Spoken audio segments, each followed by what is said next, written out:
Hello, Sir Leonardo. Kumusta po? Redmond Toys Raymond here. So, ito naman, sir.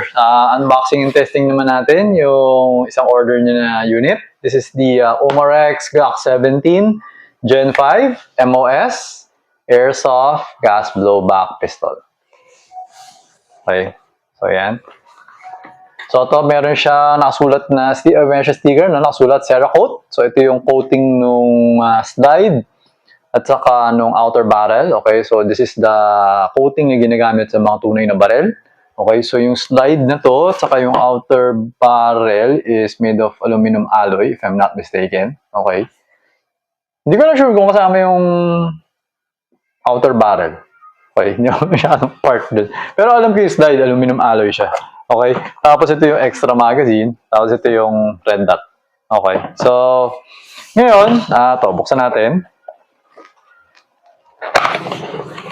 Okay.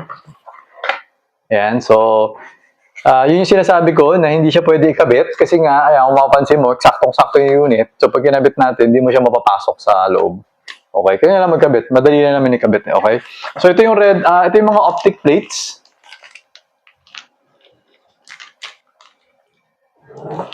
Siguro mamaya, ang gagawin ko is piliin ko, check ko kung ano yung gagamitin para hindi na kayo mahirapan. Okay, so yun. Tapos, ito yung unit. Ganun din pala. Okay. Ito yung tumutunog, yung parang, ano ba to, extractor. Okay, so, yan. Tapos, ito yung unit.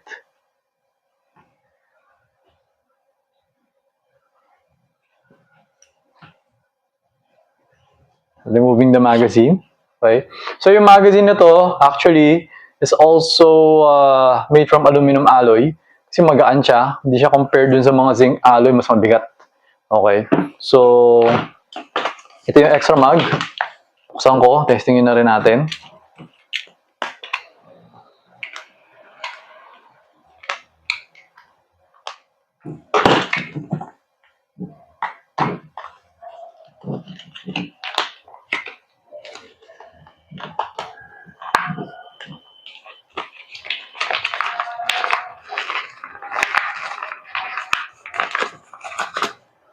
Okay. So, yan. So, check natin kung may bulb. Okay, may bulb.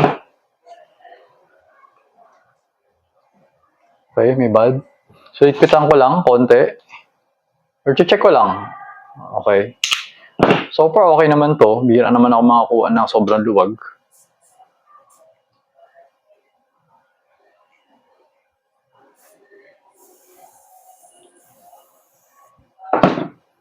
Ganun yata ito konting-konti lang. Ito wala. Okay. Ngayon, lagyan natin ng gas. So, pag naglalagay kayo ng gas dito, mas maganda lagyan nyo siya ng gas. Before mo siya lagyan ng BB. Kasi sumisikip na yung spring. So, baka mahirapan na kayong buksan yung sa takip. Kapag napuno na siya ng BB. Okay. Hindi ko alam kung gaano karami na ilagay natin dyan. Okay. So, ngayon, ito pa. Ito ko lang kung ano yung kasama sa box. So, merong tools.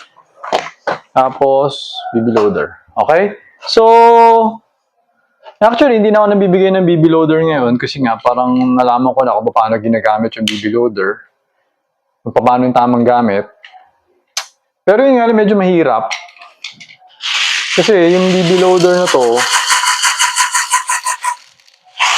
parang pang ano kasi siya eh. Parang pang rifle, pang M4, malaki. Kaya medyo gumagalaw. Ano.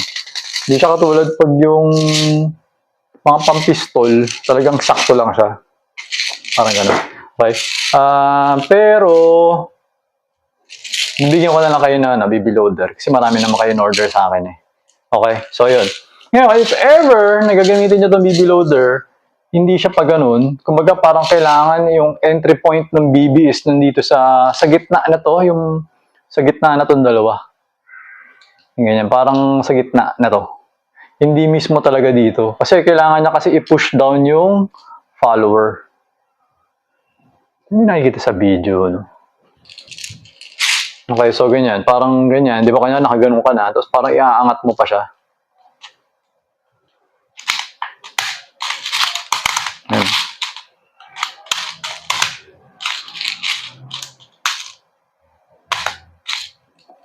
Okay, nalalagyan naman, pero medyo mahirap nga lang.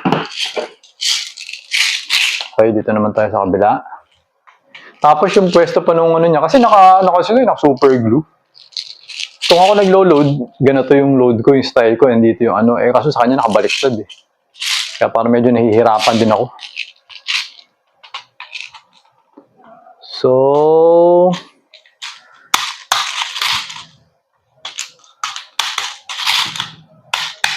yan. Medyo mahirap nga. Pero nag-work naman. Kaya bigyan ko na lang kayo ng ano, mas mabilis gamitin yung isa.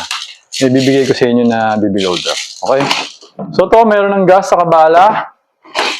Okay, alisin lang natin ang sticker. Okay, so ito yung unit. Ayun. Usual, parang pag kinakasama siya, parang kumakasa ka ng tunay. Iba yung tulog eh. Kaysa sa dun sa mga normal na Umarex or yung mga Wii, ganyan, na zinc alloy, no? Iba yung parang iba yung system niya, parang ganun. Okay, so turning on the chronograph. Okay. So, matigas yung trigger na to, yan. Hindi siya same, no? Medyo kakaiba siya. Okay, so, ito na, inserting the magazine. Okay, so, diba? Okay, yan. Inserting, then, always remember to keep your trigger finger out. Make sure that the muzzle is always pointed at the safe direction. Okay? So, ito, firing. As 341.4.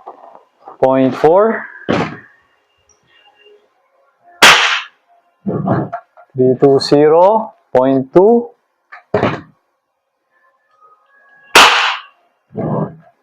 327.4.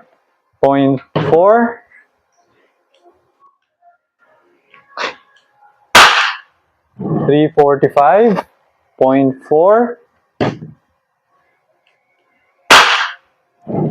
343.5. Medyo humina. Konti lang yung pumasok na gas. Naramdaman ko eh. Humina yung blowback. Okay, so teka. Kargaan ulit natin. Ngayon, meron ako i-share sa inyo, no? Meron siyang kasing isang parang technique. Paminsan kasi, parang hindi ko masabi kung maluwag. Maluwag ba? Parang may pagka maluwag yata. Maluwag ba? Ano yung term?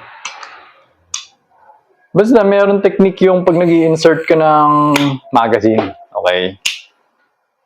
Parang medyo maluwag yata. Wait lang. Ipapasok ko lang. It's like, pag nag-insert ka ng magazine, pwede kasing parang meron siya tinatawag na twisting motion. Parang gano'n, di ba? So, pagka ini-insert mo yung magazine, make sure, no? Ito recently lang to eh. Recently ko lang kasi nagkakaroon ako ng, parang minsan kasi meron siyang parang nagiging supot siya eh. Ganun. So, nasa ano pala siya? Parang yung orientation na to, kumbaga yung ito, parang nawawala siya dun sa alignment dun sa nozzle. So, kailangan pag pinapasok siya, parang ito hindi ko alam explain eh. Parang pag pinasok mo siya, make sure na ginaganon mo siya. Kasi minsan, pag pinapasok mo siya, nagiging ganun. Ganun siya. So, kailangan, pag pinasok mo siya, make sure na ginaganon mo siya. So, pag nilagay mo siya dito, make sure na ginaganon mo. Hindi ko alam kung makikita mo yung ano ko. It's like, so pag nakatingin ako sa kanya, no? If I'm looking at it, you're turning the magazine clockwise. Parang ganun. So pag pinasok mo siya dito, ito-turn mo yung magazine clockwise. Kasi meron tong customization eh. Meron kasi isang customer recently na meron yatang tunay na barrel. Tapos sabi niya, sir, yung ano, kailangan natin kina-customize kasi ganito, ganyan. Para mas malakas yung blowback niya, mas efficient siya, hindi na siya pumapalya, ganun. Kasi umpisa, hindi ko rin alam eh. Hindi ko rin na-experience kasi. Okay, so, ayun. So yun, yung pinag-aralan ko na, tinignan ko na, oo nga, no, nung kinalas ko na, taka ko nalaman na mayroon palang ganun factor. Okay? So, ayun. Kasi pag nilagay mo to yan, no, medyo maluwag yun. Hindi siya yung tipong parang diretso lang talaga na walang alog, meron eh. Kaya pag pinapasok mo siya, make sure na para ito-turn mo siya ng clockwise. Okay? Para diretso yung pagkapasok niya. Kasi pag hindi mo siya ginaganon, baka magkamali ka, medyo tabingi mo siya mapapasok. Hindi mag-a-align yung tambutas at saka yung nozzle. Kasi iba kasi yung design ng nozzle niya. Tsaka compared mo dun sa nozzle ni Wii. So, yung nozzle niya kasi, mahirap pa-explain actually. Okay? Basta iba yung design. Kaya parang sa kanya kailangan talaga saktong-sakto yung pagka-insert mo. Sakto talaga naka-align. Hindi siya katulad pag yung mga kay Wii, parang kahit nakatabingin ng konti, parang mag-work. Pero parang napansin ko kasi yung mga WE, mas eksakto eh. Mas walang ganito eh. Okay? So, ayun. So, yan. Insert natin ulit. Okay? So, yan. Sure na ako. Ngayon, kung gusto mo, pag na-insert mo, pwede mo siya i-twist pa dito. Parang ganun. Twist mo ng pag ano, clockwise. Ganyan siya. Okay? Basta meron pa yung mga tweak eh. So, yan. Tuloy natin ang ating test fire. Yun. Lakas oh. 349. Kasi tama yung pwesto ng magazine. Kasi pag nagkamali, supot. Okay? So, teka lang. Ano pa babala na to? Hindi ko alam kung ilan. 324.7. Test fire ko nga ng ano to, accuracy. Okay? To, hanap tayo ng isang bilog. Tigas.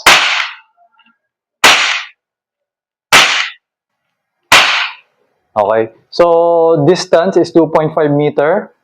Ang target size is 2 inches diameter. Okay. So, yung apat na shots ko, tinamaan ko naman yung, kumbaga sabihin natin plate, tinamaan ko yung plate. Nasa loob siya lahat. Okay. So, ayan. Nag-open na yung slide. So, removing the magazine. Okay. Gamitin natin yung isa. So, ayan. Hindi ko lang makikita.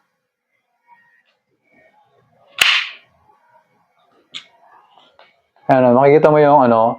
So, pwede kasing, hindi, ayoko gawin dito eh. Basta ito i-insert ko siya ng tama kasi hindi ko alam kung nangyayari yun dahil sa tagal mo nang ginagamit o pagbago kung ganun.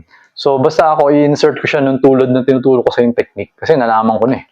So, medyo ganun para talagang diretso siya. Okay, so yan. Tapos, okay. So, test fire natin ulit. 286.8. Ayun na. Hindi ko alam bakit. Check natin yung pangalawang shot. Kasi minsan pag bago, ganun eh. Yun, lumakas na. Pag yung una, minsan supot eh. Okay, so 330.8. 327.5. Okay? So, okay naman yung magazine. Ubusin ko na lang ulit.